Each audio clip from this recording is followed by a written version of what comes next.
আমরা যে দাবিটা নিয়ে আজকে দাঁড়িয়েছি, যে মানবতার দাবি, সেই মানবতার দাবি যেন সফল হয়, এটি একটি কথা। এবং এখানে আজকের দিনে যেটা আরো বেশি প্রাসঙ্গিক, কারণ আজকের দিনে আমাদের এই যে সর্বত্রাণবাহী যে কিছু জাহাজ, প্রায় 40টির মতো জাহাজ আজকে গাজা উপত্যকায় যাওয়ার জন্য যে দাঁড়িয়ে মানে এক জায়গায় দাঁড়িয়ে আছে, কিন্তু ঢুকতে পারছে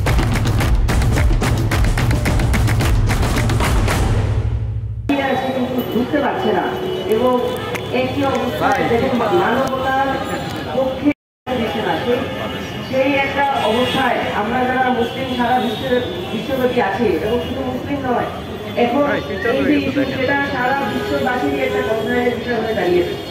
এটি আসলে বলাই বাহুল্য যে এক মুসলিম মানুষ, একটি জাতি, তাদের অধিকার পাওয়ার যে অধিকার, রাইট টু হ্যাভ রাইটস আমরা বলি, আমরা যারা আইনের ছাত্র, সেটিকেই খর্ব করা হচ্ছে।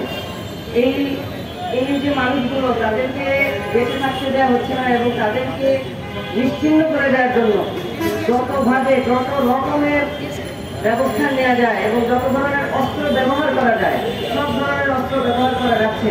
কিন্তু আমরা দেখতে পাচ্ছি যে জাতিসংঘ সহ সকল ক্ষেত্রে আলোচনার নামে শুধু কাল শুরু হচ্ছে, যেন এই যে ফিলিস্তিনি জাতি, তাদেরকে নিশ্চিহ্ন করে দেয় আমাদের সারা বিশ্বের সকল নেতৃত্ব যারা দিচ্ছে, এই নেতৃত্ব গোষ্ঠীর জন্য একটাই উদ্দেশ্য।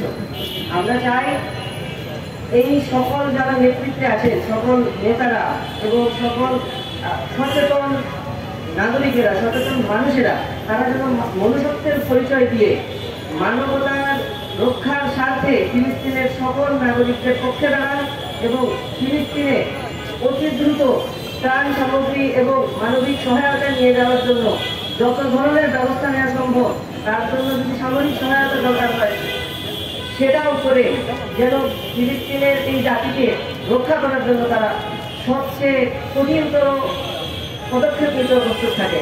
সবাইকে ধন্যবাদ। ফিলিস্তিন বেঁচে থাক। ধন্যবাদ।